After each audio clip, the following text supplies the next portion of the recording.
Seigneur, on veut prendre le temps de te dire merci. Merci parce que tu veux être dans une relation avec nous. Et comme Éric l'a chanté, on veut vraiment te connaître encore plus. Mais souvent, le problème, c'est à cause de nos péchés. C'est à cause de nos péchés dont on veut prendre le temps de te demander pardon. Pardon pour nos manquements.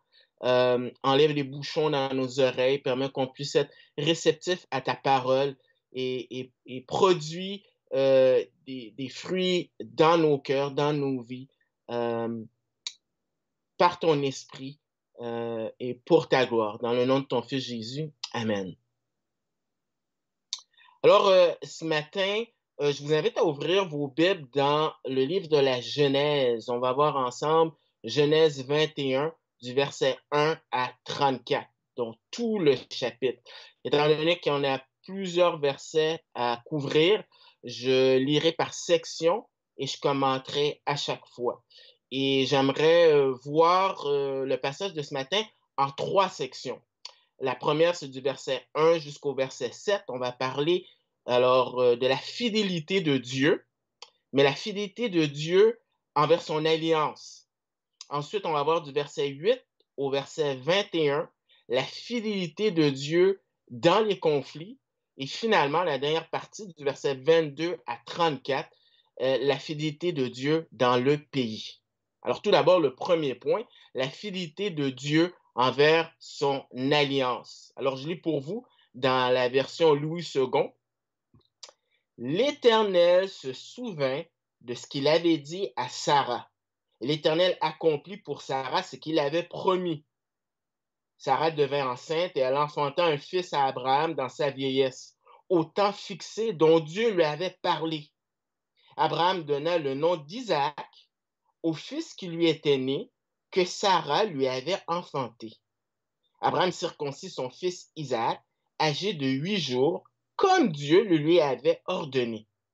Abraham était âgé de 100 ans à la naissance d'Isaac, son fils. Sarah dit, Dieu m'a fait un sujet de rire. Quiconque l'apprendra rira de moi. Elle ajouta, qui aurait dit à Abraham, Sarah allaitera des enfants? Cependant, je lui ai enfanté un fils dans sa vieillesse.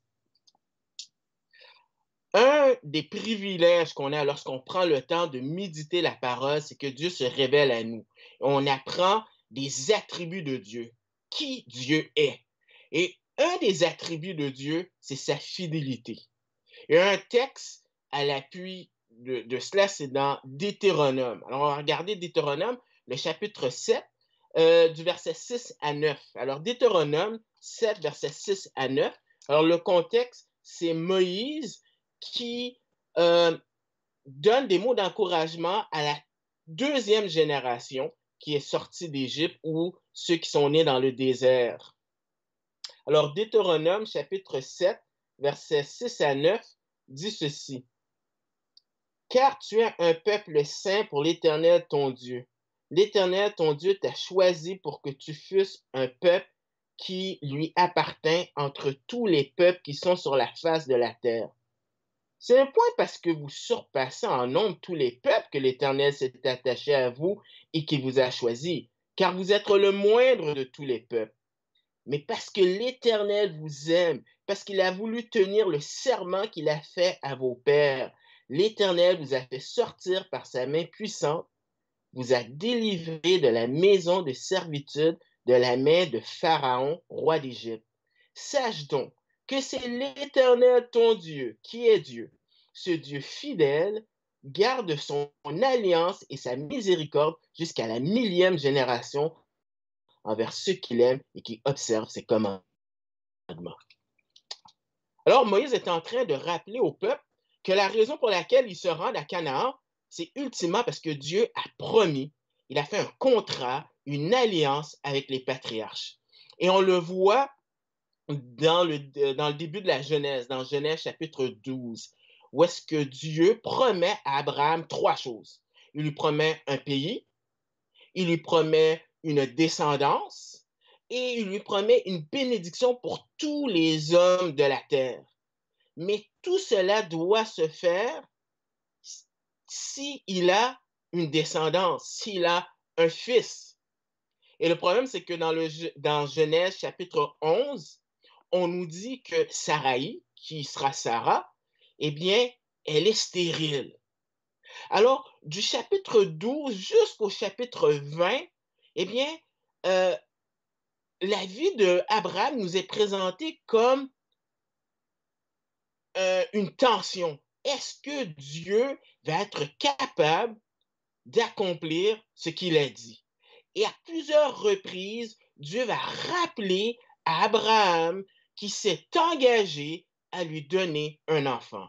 Alors, on ne regardera pas les textes, mais je vous dis juste comme référence quelques textes. Genèse 15, verset 4, Genèse 17, verset 19 à 21, Genèse 18, verset 10. Et finalement, le grand jour est arrivé envers le couple. Dieu va permettre que le couple ait un enfant. Alors, je relis encore pour vous quelques éléments du verset qu'on a lu, du verset 1 à 7. Au verset 1, on nous dit « L'Éternel se souvint ». Alors, ce verbe-là, en hébreu, c'est la première fois que tu le trouves dans la Bible, dans l'Ancien Testament. C'est un verbe qui va être utilisé à peu près 300 fois, selon les versions. Et comme c'est un terme qui peut être large, des fois, la définition, comme je disais, elle peut être large, donc des fois, les traductions donnent différents mots pour cela en français. Mais dans l'original, c'est l'idée de visiter. Dieu va visiter Sarah. Moïse utilise un terme humain pour qu'on puisse comprendre qu'est-ce qui se passe, que le Dieu de l'univers va se focusser, va se concentrer dans la vie de cette femme pour intervenir en sa faveur. Quand on y pense 2 secondes, c'est quand même étonnant. Dieu doit gérer l'univers. C'est assez occupé, son agenda est assez plein, merci. Et pourtant, il prend le temps de se focusser sur une femme de 90 ans qui n'a pas d'enfant dans un coin perdu du monde. Et ça nous montre non seulement que Dieu est fidèle, mais Dieu aussi, c'est un Dieu de compassion. Et c'est la même chose pour nous. On peut appliquer cela pour nous aussi. Parce que, premièrement, on est créé à l'image de Dieu. Et Jésus dit qu'on n'a plus de valeur que les animaux. Mais aussi, et surtout, si on a mis notre confiance en qu'est-ce que Jésus a fait pour nous à la croix, eh bien, nous ne sommes pas seulement créés à son image, nous sommes aussi ses enfants. Et c'est super important de nous rappeler cela parce que lorsqu'on vit des épreuves, c'est très facile de s'imaginer que Dieu n'est plus là. C'est pour ça que j'aime bien ce chant créole qui dit « Quand tu t'occupes des autres, ne passe pas à côté de moi, ne passe pas loin. » Et c'est ce qu'on voit ici dans la vie de Sarah. Donc, Dieu va intervenir selon sa parole. Et il y a vraiment une emphase sur la parole de Dieu. Parce que du verset 1 à 2, 3 fois, nous avons le verbe qui est lié avec la parole. Au verset 1, on est avait dit. À la fin du verset 1, eh bien, c'est une forme plutôt intensive, c'est-à-dire vraiment c'est intensifié. On dit avait promis. Et à la fin du verset 2, c'est avait parlé. 3 fois l'emphase est mise sur parler pour nous dire quoi? Pour nous dire que quand Dieu parle, on peut prendre ça pour du cash. Ce que sa bouche dit, eh bien, sa main droite va l'accomplir. C'est pertinent pour nous de se rappeler de cela parce que dès le début de la Genèse, dans Genèse chapitre 3, tu as Satan qui veut semer le doute en disant « Dieu a-t-il réellement dit ?» Et en tant que croyants, nous avons toujours cette lutte à l'intérieur de nous. Pouvons-nous faire confiance à Dieu? La réponse est oui. Et Dieu va accomplir les choses en son temps. Parce qu'au verset 2, on nous dit « au temps fixé ». C'est un peu un terme, un peu comme si on a on écrit dans notre agenda ou dans notre calendrier un événement important. Donc, Dieu va agir ni trop tôt, ni trop tard, mais au temps voulu. Et pour Abraham, c'était 25 ans d'attente. Vous vous imaginez, 25 ans, c'est un quart de siècle. Il y en a parmi nous qui n'ont même pas encore 25 ans. Et pourtant, 2 Pierre 3, verset 8 nous dit que pour Dieu, la notion du temps, ce n'est pas un problème pour lui. Un jour, c'est comme 1000 ans parce qu'il est hors temps. Mais Dieu sait qu'est-ce qu'il fait. Et le temps que Dieu permet qu'on puisse vivre ou passer une épreuve, c'est pour nous forcer à dépendre de lui. Parce que lorsqu'on vit des épreuves, souvent notre réflexe, c'est de nous fier sur ce qui est alentour de nous ou encore en nous-mêmes. Et ce que Dieu veut, c'est qu'à un moment donné, on arrête de regarder autour de nous, mais qu'on regarde en haut. Qu'on puisse vraiment faire confiance à Dieu. Et c'est ce qui est arrivé dans la vie du couple. Par exemple, dans un des passages, dans Romains 4, on va regarder Romains 4, le verset 18 à 20. Romains 4, verset 18 à 20, c'est Paul qui nous parle d'Abraham. Et il dit ceci. Espérant contre toute espérance, il crut en sorte qu'il devint père d'une grande nation selon celui qui lui avait été dit, telle sera ta postérité. Et sans faiblir dans la foi, il ne considéra point que son corps était déjà usé puisqu'il avait près de 100 ans et que Sarah n'était plus en état d'avoir des enfants. Il ne douta point par incrédulité au sujet de la promesse de Dieu, mais il fut fortifié par la foi, donnant gloire à Dieu. Alors ça, c'est pour Abraham. Ce temps de 25 ans, eh bien, il a pu apprendre à un moment donné à dire, je dois faire confiance à Dieu. Je suis au bout de mes ressources. Mais Sarah aussi. Parce qu'on voit dans Hébreux, chapitre 11, verset 11, concernant Sarah, on nous dit, c'est par la foi que Sarah, elle-même, malgré son âge avancé, fut rendue capable d'avoir une postérité parce qu'elle crut à la fidélité de celui qui avait fait la promesse. Donc, non seulement Dieu va intervenir au temps voulu, mais il va intervenir indépendamment des circonstances.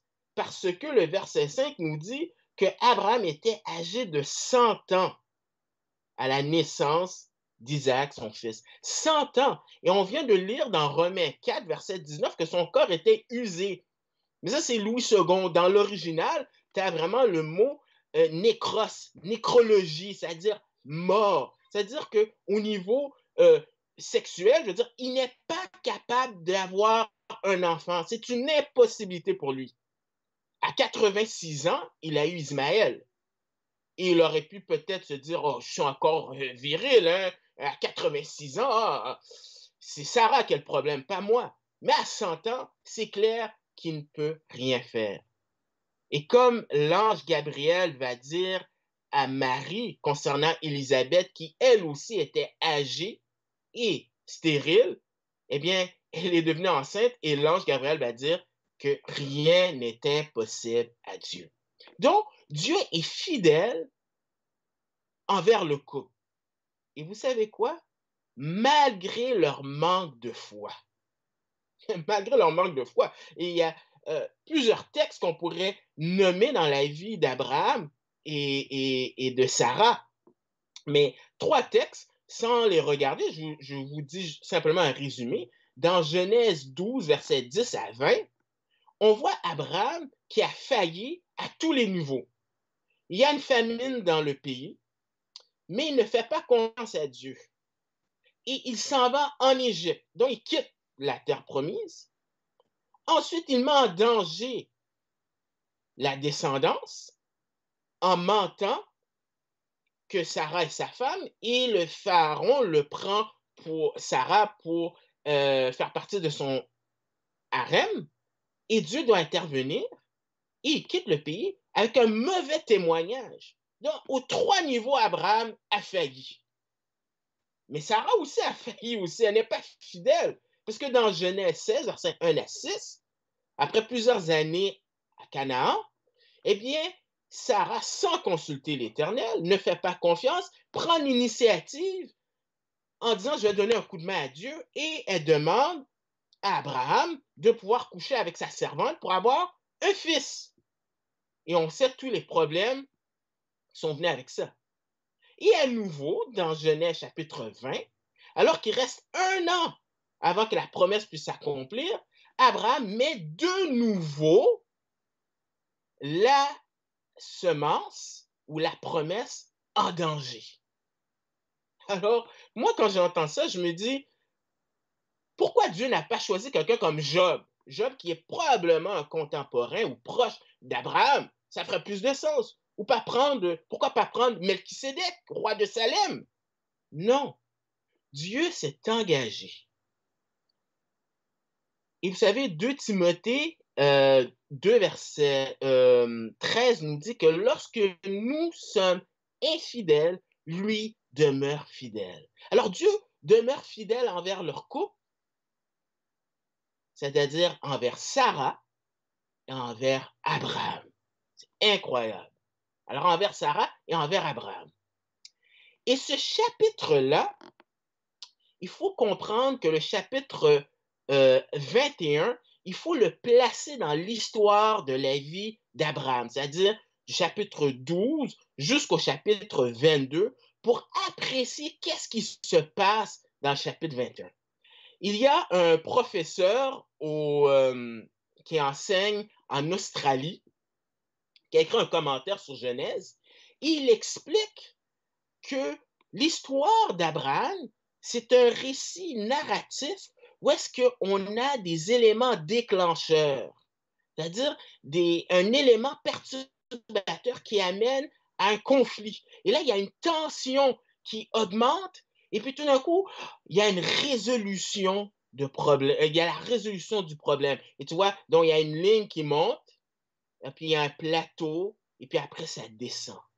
Et tu vois que la vie d'Abraham, eh bien, c'est une vie avec des moments où est-ce que tu as des conflits. Et c'est comme ça les récits narratifs, eh bien, les gens sont intéressés par cela parce qu'on veut savoir qu'est-ce qui va se passer. Alors, on voit dès le chapitre 12 qu'il y a des conflits, des résolutions, des conflits, des résolutions. Et si vous regardez le graphique à la fin, eh bien, au chapitre 21, eh bien, la tension est réglée, résolue. Il y a un enfant. Enfin, après 25 ans, il y a un enfant. Donc, quand on revient dans le texte du chapitre 21, eh bien, la question qu'on doit se demander, c'est quelle est la réaction d'Abraham envers la fidélité de Dieu? Normalement, on aurait pensé, après 25 ans, moi, si j'étais un réalisateur d'Hollywood, eh bien, j'aurais montré la scène, Abraham qui est en train de pleurer, puis en train de dire merci, puis ce serait très facile d'élaborer. Et pourtant, l'emphase n'est pas mise sur ce qu'il ressent. Incroyable. Le Saint-Esprit juge que lorsque Moïse a écrit cela, l'emphase ne doit pas être mise sur ce qu'Abraham ressent. Maintenant, je ne suis pas en train de dire que Dieu, pour lui, ce n'est pas important les émotions. Bien au contraire, il nous a créés avec des émotions. Mais l'emphase n'est pas mise sur ce qu'il ressent, l'emphase est mise sur son obéissance. Regardez ce que le verset 3 dit. Abraham donna le nom d'Isaac au fils qui lui était né, que Sarah lui avait dit. Au verset 4, Abraham circoncit son fils Isaac, âgé de 8 jours, comme Dieu le lui avait ordonné. L'emphase est mise sur l'obéissance. Parce que Jésus a dit dans Luc 16, verset 10, « Celui qui est fidèle dans les petites choses sera fidèle dans les grandes. » Et on voit que durant les 25 ans de la vie d'Abraham avec Dieu, on voit quelqu'un qui apprend à grandir dans sa marche avec Dieu. Le test pour savoir si on est en relation avec Dieu, ce n'est pas la connaissance de la Bible qui te sort par les oreilles, mais si tu es prêt à appliquer ce que la parole de Dieu dit. C'est ce que Jacques dit. À quoi ça sert si tu ne mets pas en application ce que Dieu te demande? Et rappelez-vous, le chapitre 22, c'est le test ultime d'Abraham. Mais ce que tu vois, c'est que Dieu travaille dans la vie de cet homme avant de l'amener à ce test ultime. Et on voit un homme qui apprend dans sa marche avec Dieu à obéir. Alors, qu'est-ce qu'il fait? Il attribue un nom à l'enfant, Isaac, et il fait la circoncision de son fils. Alors, le nom d'Isaac, ça veut dire rire. C'est un sujet de réjouissance. Très souvent, on pense que Isaac, eh bien, c'est associé avec le fait que Sarah s'est moquée ou a été incrédule. Et c'est vrai, mais ce n'est pas la première fois que son nom est mentionné. Son nom est mentionné dans un contexte de réjouissance. Et le nom Isaac veut dire rire, et dans cette section 1 à 7, eh bien, tu as rire 5 fois. Donc, il y a vraiment une emphase pour dire hey, c'est un temps de réjouissance, même si on ne voit pas Abraham le manifester ici, mais le contexte indique que c'est un temps de réjouissance. Mais aussi, il pratique la circoncision. La circoncision, c'est un signe de cette alliance, de ce contrat. La circoncision en soi n'a aucune valeur si les Juifs ne croyaient pas à cela, s'ils n'avaient pas la même attitude qu'Abraham, en mettant leur foi que Dieu s'engageait à faire quelque chose à travers ce peuple. Et ça peut être anodin de dire, bon, OK, il a circoncis, bof, OK, il n'y a rien là. S'il y a quelqu'un qui sait que c'était important d'obéir à Dieu, même dans ce qui semble être anodin, c'est bien Moïse. Parce que dans Exode chapitre 4, versets 24 à 26, je vais lire pour vous qu'est-ce qui est arrivé à Moïse avant de partir justement en Égypte. Alors, je dis dans Exode 4, versets 24 à 26, on nous dit, pendant le voyage, en un lieu où Moïse passa la nuit, l'Éternel l'attaqua et voulut le faire mourir. Séphora prit une pierre aiguë, coupa le prépuce de son fils et le jeta aux pieds de Moïse en disant, tu es pour moi un époux de sang. Et l'Éternel le laissa. C'est alors qu'elle dit, époux de sang à cause de la circoncision. Donc, c'est pas anodin qu'Abraham obéit. Alors, si on met l'emphase sur la réaction d'Abraham envers la fidélité de Dieu dans son obéissance, maintenant, quelle est la réaction de Sarah envers la fidélité de Dieu? Ici, l'emphase maintenant est mise sur la réjouissance. Au verset 6, elle dit, « Et Sarah dit, Dieu m'a fait un sujet de rire. Quiconque l'apprendra rira de moi. » Alors, si au début, Sarah a ri en incrédulité, cette fois-ci, elle rit dans un contexte de réjouissance. Et elle invite les gens à se réjouir. Qu'est-ce qu'elle fait? C'est qu'elle témoigne de la fidélité de Dieu. C'est comme ce chant, je ne sais pas pour ceux qui étaient nés, ceux qui se souviennent, dans les années 90, il y avait ce qu'on appelait la marche pour Jésus. Et un des chants qu'il fallait apprendre, c'était « Dites-le fort, encore plus fort, annoncez ce que Dieu a fait. » Et c'est ce que Sarah est en train de faire. Elle témoigne de qu'est-ce que Dieu a fait. Elle témoigne face à ce miracle. Parce qu'au verset 7, elle ajouta, « Qui aurait dit à Abraham, Sarah allaitera des enfants? Cependant, je lui ai enfanté un fils dans sa vieillesse. » Donc, non seulement elle a un enfant, mais Dieu lui accorde le privilège de pouvoir allaiter. On dit qu'il y a un lien spécial entre la mère et l'enfant lorsque la mère allaite l'enfant. Dieu lui fait grâce de ça. Elle n'a pas confié l'enfant à un nourrisson. Et il semble vraiment qu'au niveau de son corps, Dieu a fait un miracle parce que c'est comme si elle rajeunit. Elle est capable d'allaiter. On a des indices de cela parce qu'au chapitre 20, au verset 2, on nous dit, même si Sarah est une femme âgée de 90 ans, Elle est tellement belle, et là, il n'y a pas de chirurgie plastique, elle est tellement belle que le roi veut la prendre dans son harem. Et dans Genèse 25, verset 2, on a lu que Abraham, au niveau de son corps était usé. Mais il semble que lui aussi, il y a eu quelque chose physiquement, parce que même après la mort de Sarah, eh bien, il prend une autre épouse et il lui donne 6 enfants. Donc, on voit que c'est un miracle. Et toute cette section-là, c'est une section de réjouissance. Et pourtant, l'auteur nous laisse sous-entendre que, oh, il y a un petit nuage gris qui vient.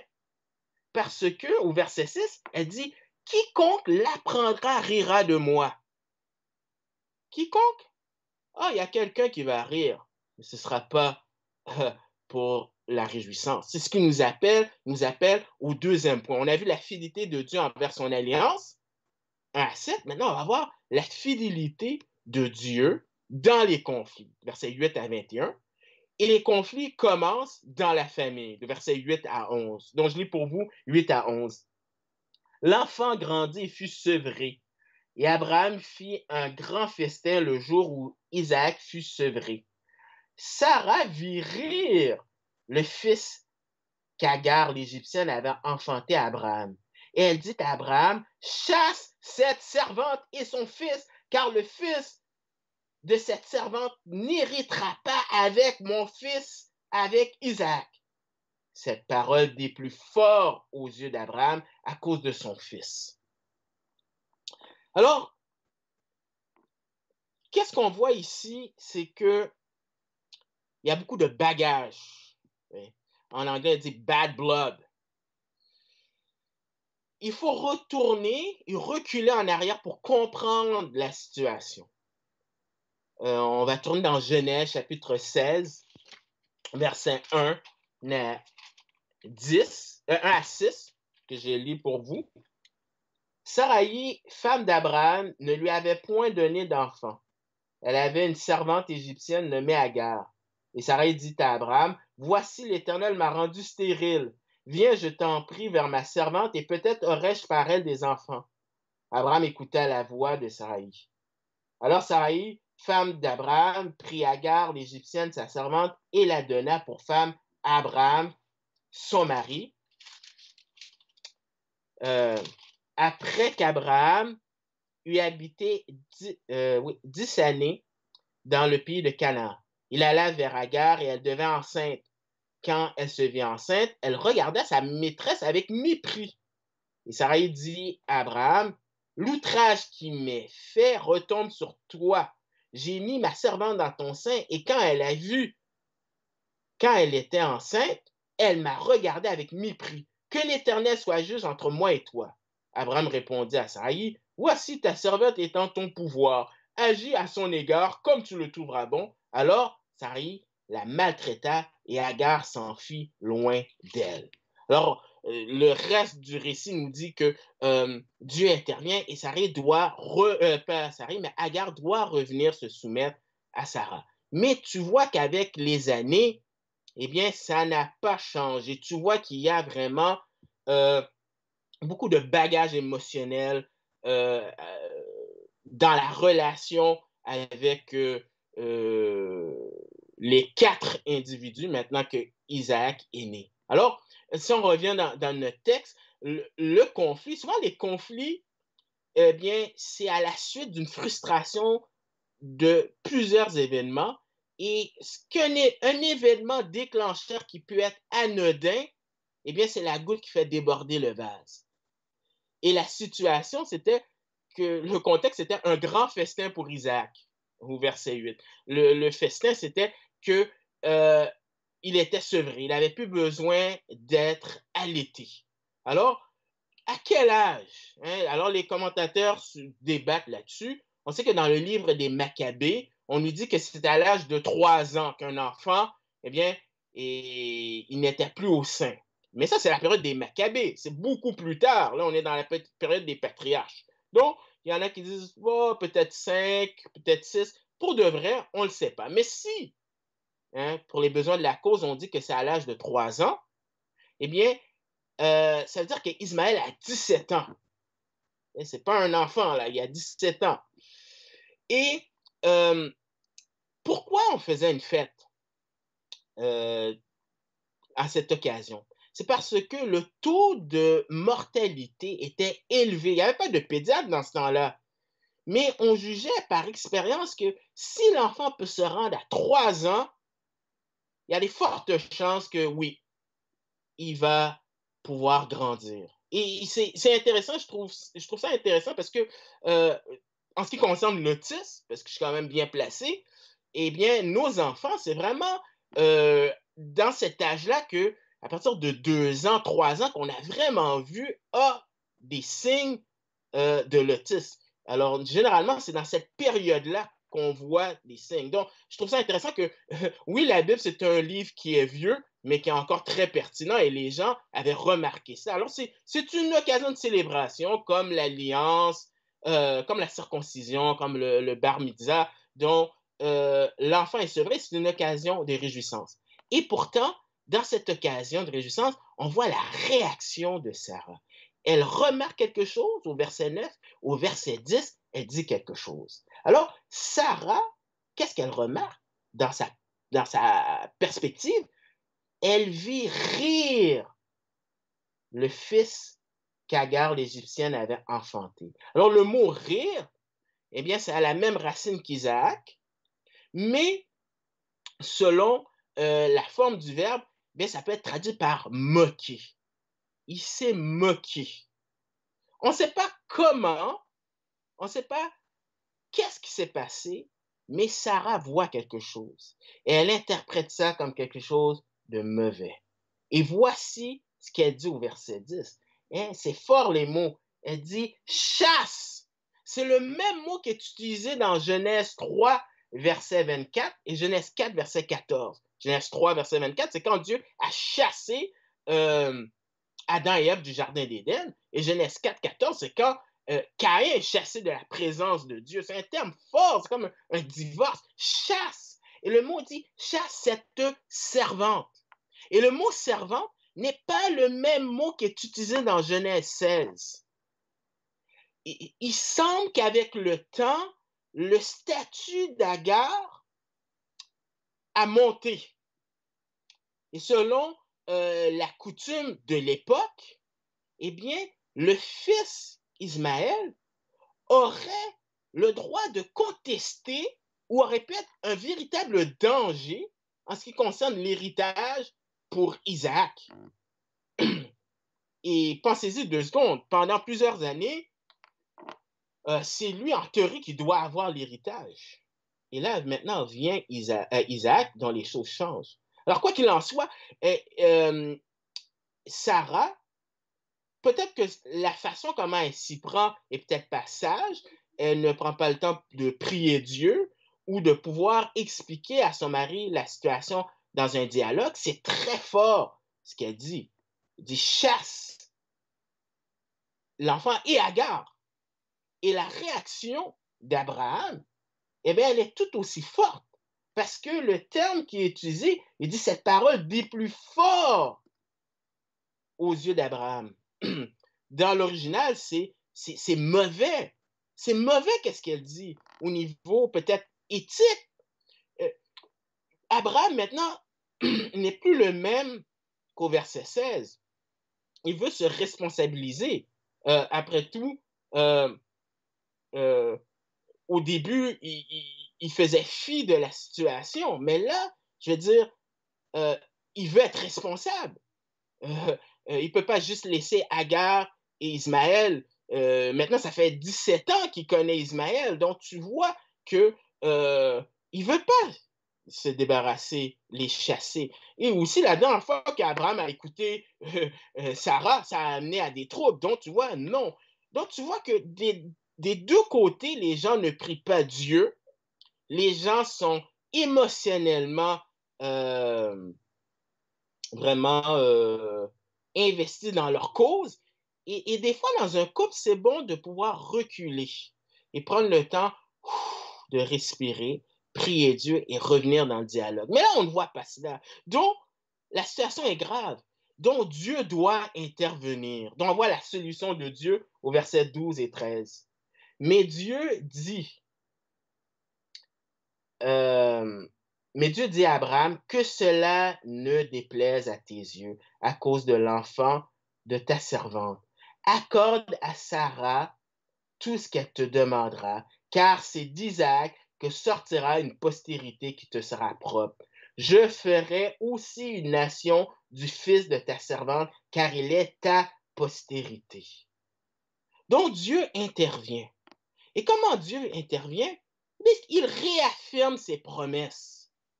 Il réaffirme souvent lorsque nous vivons des difficultés, que ce soit la maladie, le problème dans le couple, chercher un emploi, on oublie qui est Dieu. Nos émotions prennent le dessus. Et c'est pour ça que la Bible constamment nous rappelle des choses. Et des fois, on peut se dire, oh, c'est tannant, pourquoi il répète tout le temps les mêmes choses? Parce que nous avons tendance à oublier. Et quand les épreuves viennent, nous oublions.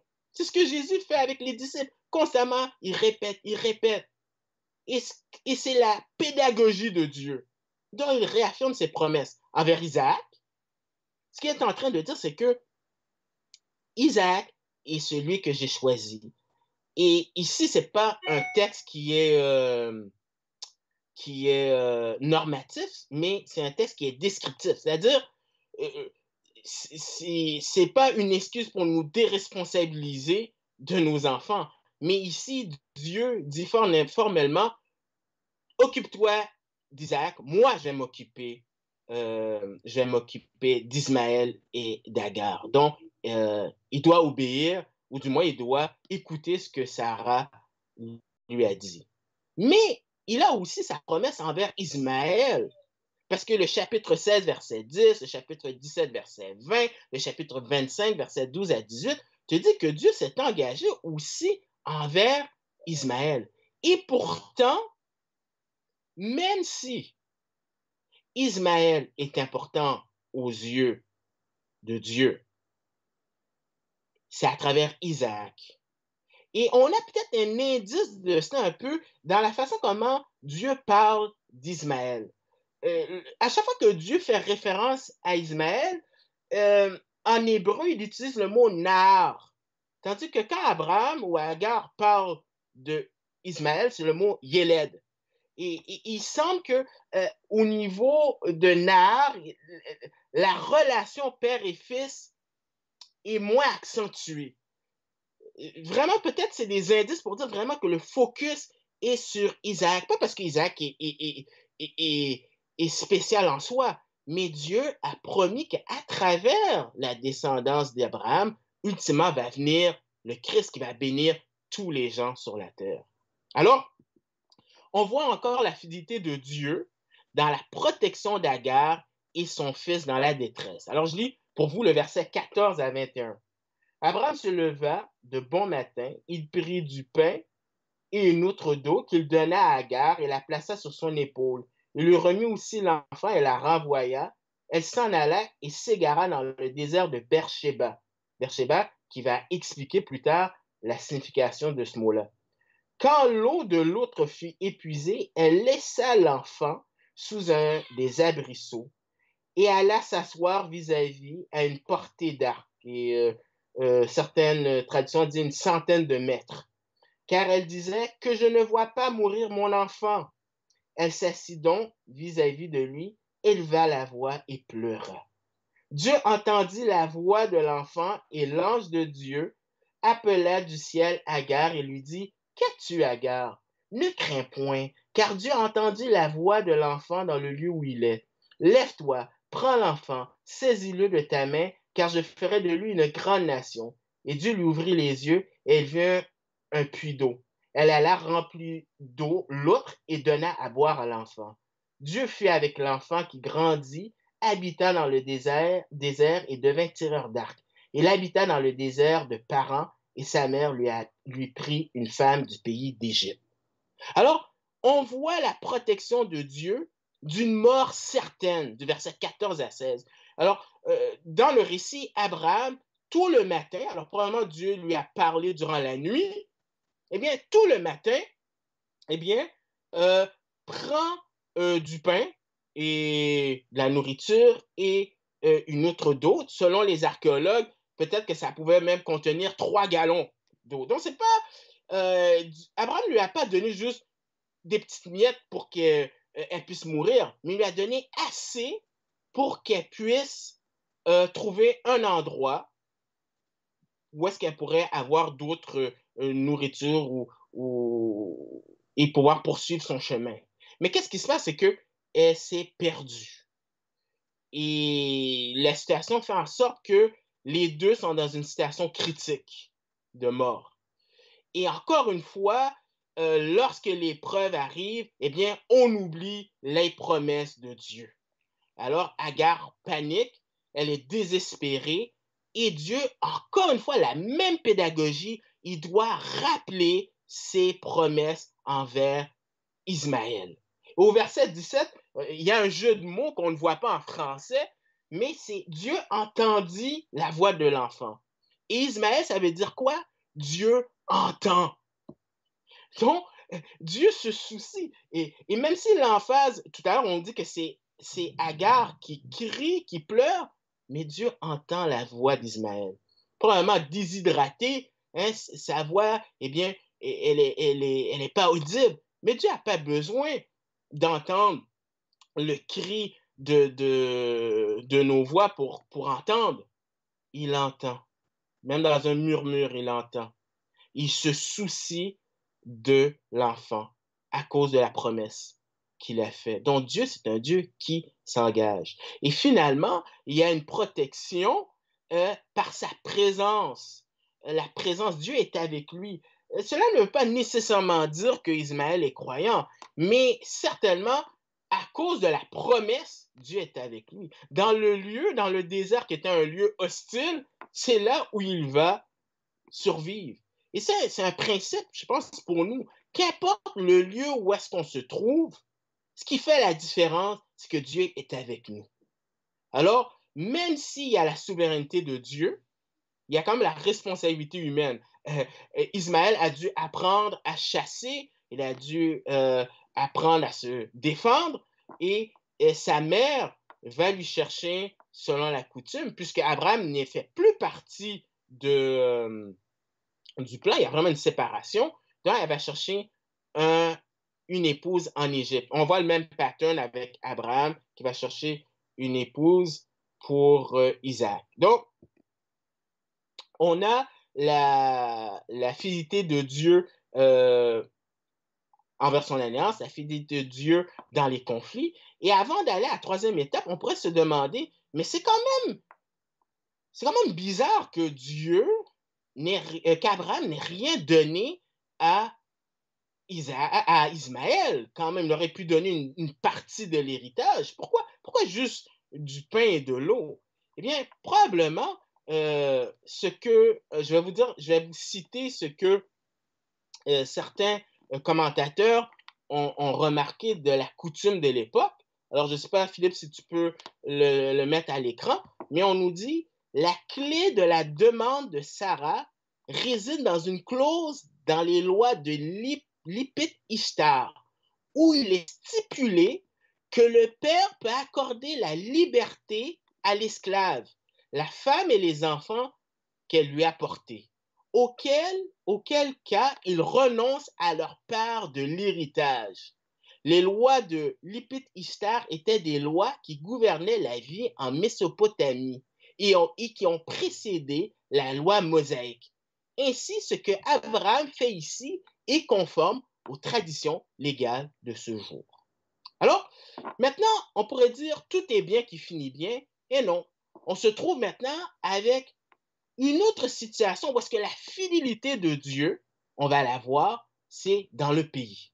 Alors, du verset 22 à 34. J'ai d'abord juste le verset 22, on nous dit « en ce temps-là ».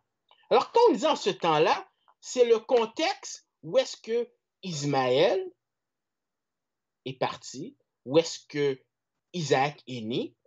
Et qu'est-ce qui est important puisque le fils de la promesse est là, c'est de pouvoir s'assurer que le fils de la promesse puisse grandir sans qu'il y ait aucun problème. parce que c'est dans 400 ans qu'ils vont revenir conquérir le pays Canaan. Donc, Abraham a intérêt d'être en bon accord avec ses voisins, hein, pour avoir habité, je veux dire, plusieurs années dans être propriétaire d'une maison. Je peux vous dire que quand tu as des bons voisins, ça fait une différence que quand tu as des problèmes avec d'autres voisins. C'est le jour et la nuit. Donc, Abraham a intérêt à être en bonne relation. Le problème, c'est que la confiance est fragile entre Abraham et Abimelech. C'est ce qu'on voit du verset 22 à 26. J'ai pour vous. En ce temps-là, Abimelech, accompagné de Picol, chef de son armée, parla ainsi à Abraham.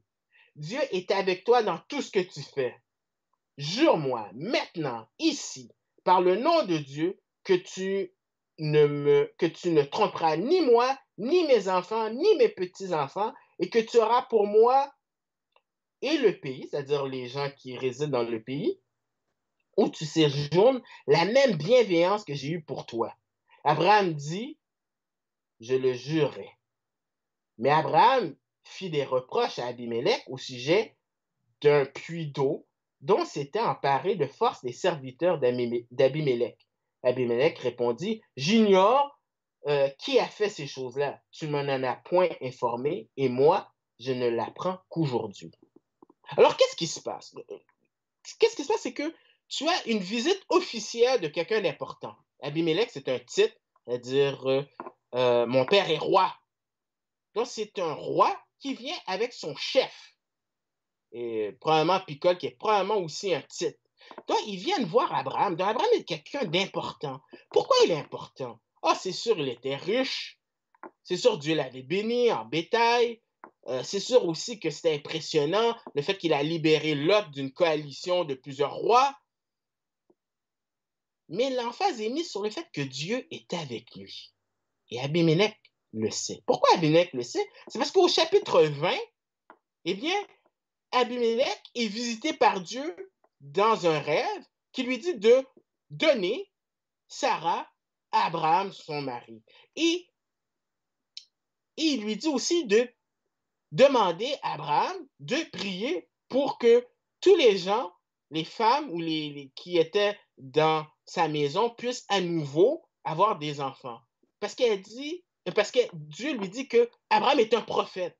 Et c'est la première fois dans la Bible que le mot prophète est utilisé. Pourtant, Abraham n'a pas exercé un ministère prophétique vraiment comme les autres. Pense à Isaïe, Jérémie. Et pourtant, il faut se rappeler que à partir de Genèse chapitre 11, Dieu n'intervient plus de façon générale avec les hommes. À partir du chapitre 12, il va intervenir à travers une nation, à travers un individu, pour être une bénédiction pour tous les autres. Donc, c'est normal que c'est vrai que Abraham est vraiment le porte-parole de Dieu. Donc, Abraham prie pour sa famille et il voit vraiment que, wow, Dieu est avec cet homme-là. Et pourtant, il sait aussi qu'Abraham est un menteur. Parce que le texte nous dit, Abraham a déjà menti à Abimelech au chapitre 20. Il a déjà menti, il a dit que Sarah était sa sœur. Il essaie de se justifier en disant, oh, mais c'est ma demi-sœur, mais il a menti. Et c'est pour ça qu'il n'est pas sûr. Il veut rentrer dans une alliance, un contrat avec lui, il ne le fait pas confiance. Il lui dit, jure-moi, au verset 23. Première fois que le mot jurer est utilisé dans l'Ancien Testament, et c'est dans un contexte d'un contrat. Jure-moi maintenant, ici, par le nom de Dieu, que tu ne tromperas pas. Et il dit à la fin, ou du verset 23, que tu exerceras la même bienveillance que j'ai eue pour toi. Encore une fois, bienveillance, c'est souvent utilisé par rapport à la fidélité, un engagement, une fidélité dans un contrat. Donc, il l'appelle vraiment à un contrat et il lui rappelle qu'il a exercé de la bienveillance envers lui, qu'Abimelech a exercé de la bienveillance aussi envers Abraham. Au verset 14 du chapitre 20, 14 à 16, on dit, Abimelech prit des brebis et des bœufs, des serviteurs et des servantes, et il les donna à Abraham, et il lui rendit Sarah, sa femme. Abimelech dit, voici mon pays est devant toi, demeure où il te plaira. C'est important ce verset 15, on va venir sur ça. Et il dit à Sarah, voici, je donne à ton frère 1000 pièces d'argent, cela te servira, cela te sera un voile sur les yeux pour tous ceux qui sont avec toi et auprès de tous, tu seras justifié. Donc, il lui demande d'exercer de la même bienveillance. Et la réponse d'Abraham, au verset 24, il dit, je le jurerai. Et dans l'original, c'est emphatique, moi, je le jure. Donc, tu vois qu'Abraham a grandi. Abraham n'est pas parfait.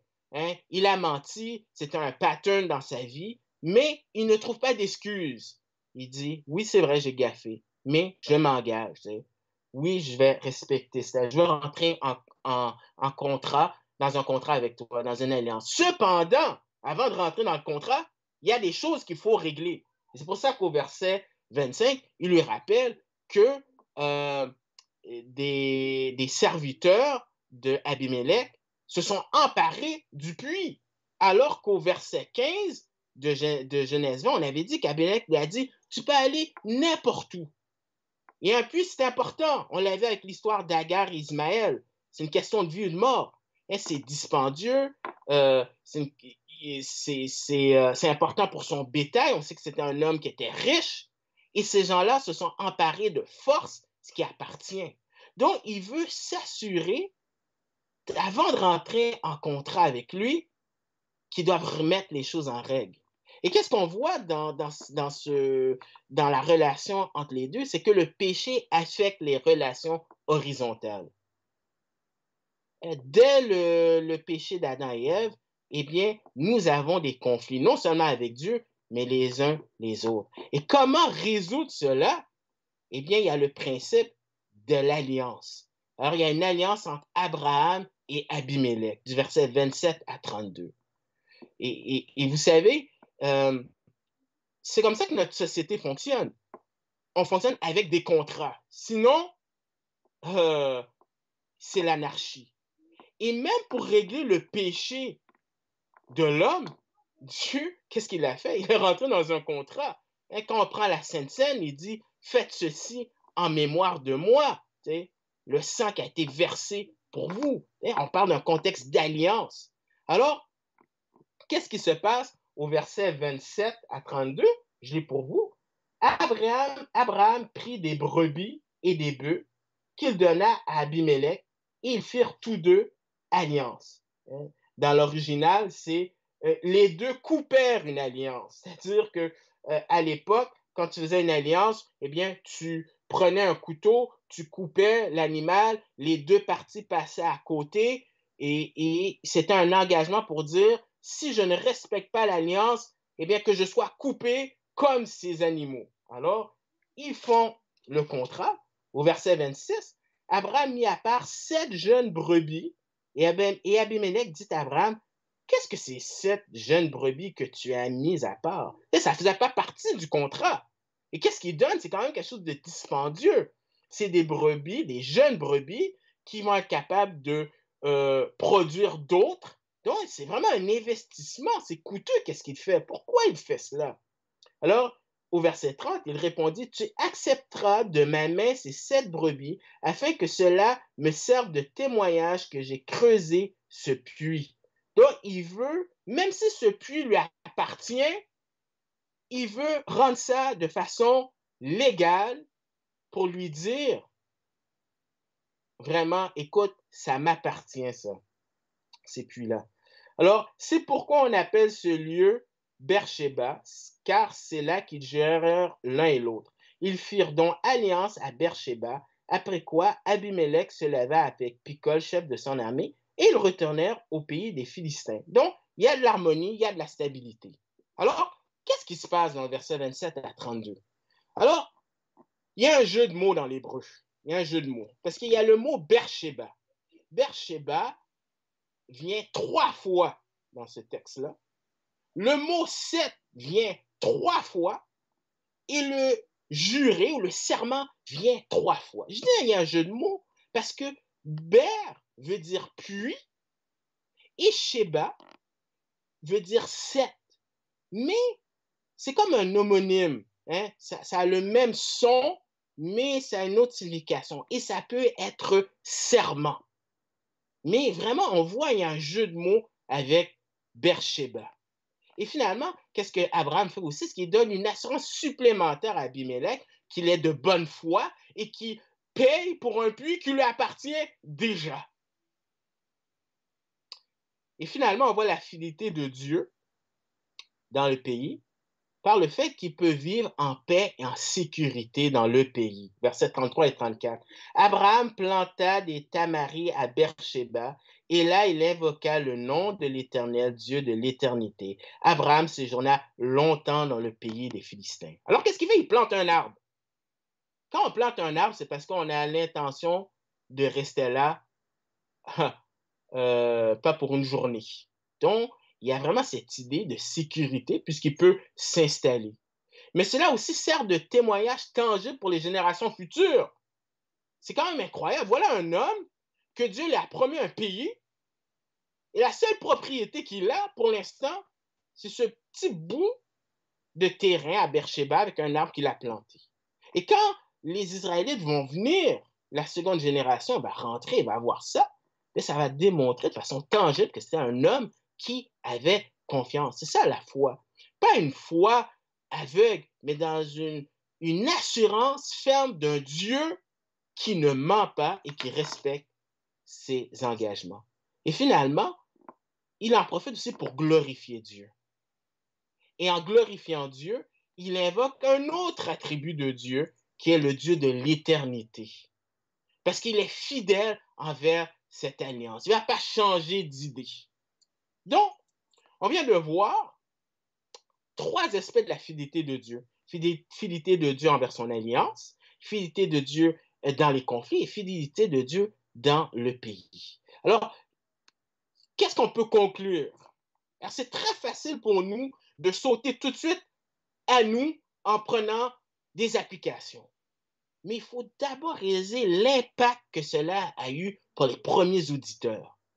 Les premiers auditeurs, c'est qui? C'est la génération qui est dans le désert, qui a erré 40 ans et qui va entrer dans Canaan. Mais Canaan, qui est dans Canaan? Qui est à Canaan? Des géants. Ces géants que leurs pères ont eu peur. Et les gens n'ont pas changé après 40 ans. Et c'est un encouragement pour la conquête de Canaan parce que Dieu est fidèle.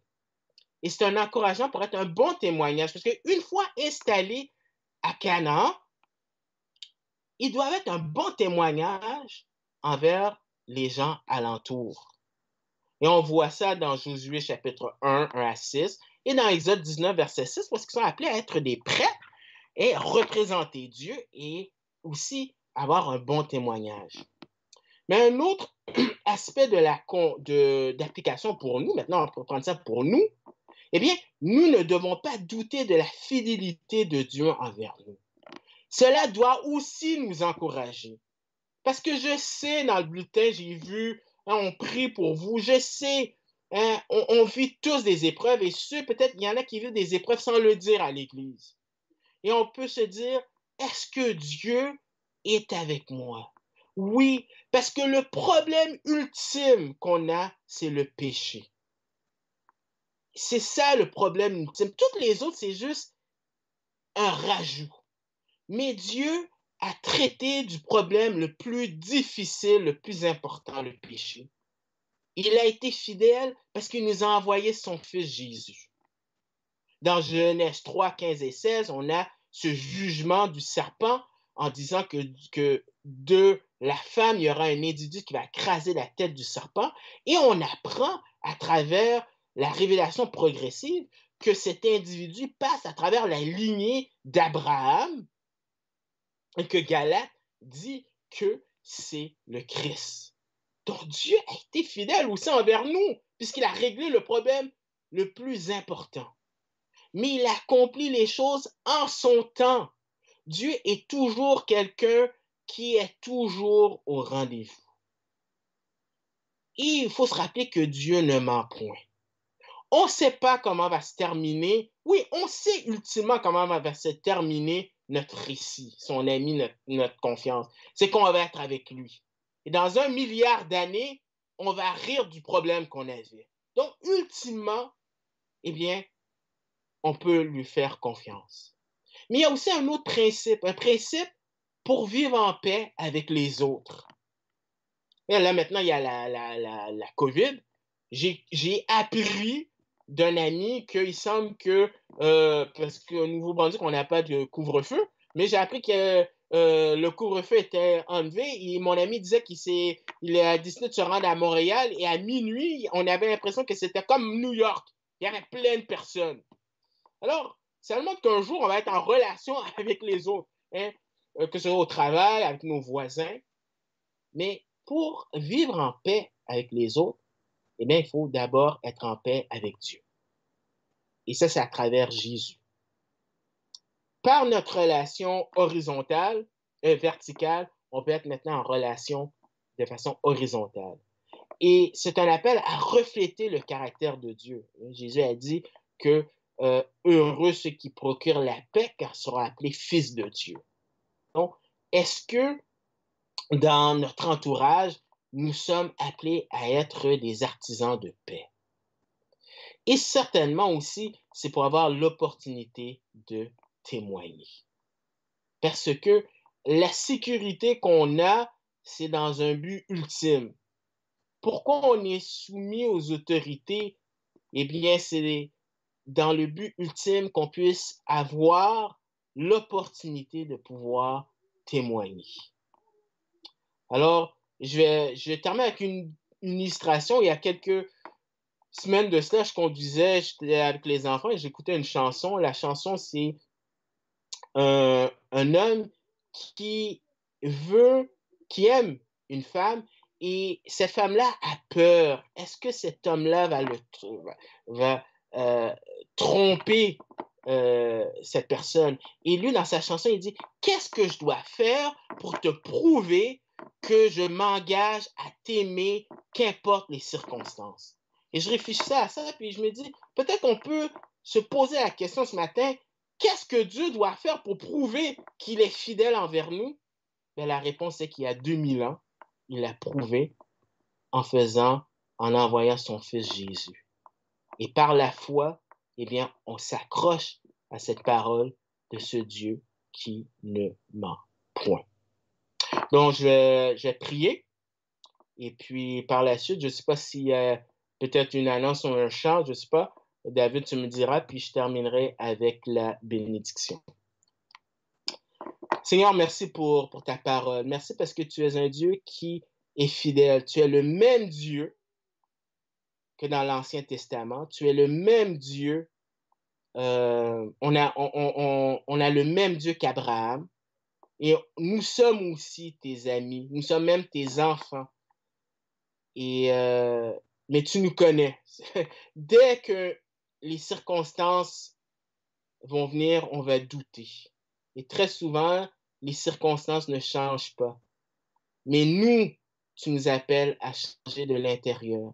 Apprends-nous à nous rappeler que tu nous aimes et que tu l'as démontré et que ultimement, qu'importe nos problèmes, ultimement, ce sera résolu dans les nouveaux cieux et dans les nouvelles terres, où est-ce qu'on pourra témoigner, comme Sarah l'a fait, de ta fidélité envers nous. Je te demande ces choses-là dans le nom de ton Fils Jésus. Amen. Donc, David, c'est à toi. Merci beaucoup, Sam. Merci, c'est bon de te voir et de t'entendre. Il n'y a pas d'autre annonce. Alors, si tu as une bénédiction à nous offrir, Sam, allez-y, là, on t'écoute. OK. Non. Bien, le Dieu de paix qui a démontré sa fidélité envers nous, soit avec nous, qu'importe les circonstances, la maladie, les épreuves, les conflits, dès à présent et pour l'éternité. Amen. Que Dieu vous bénisse.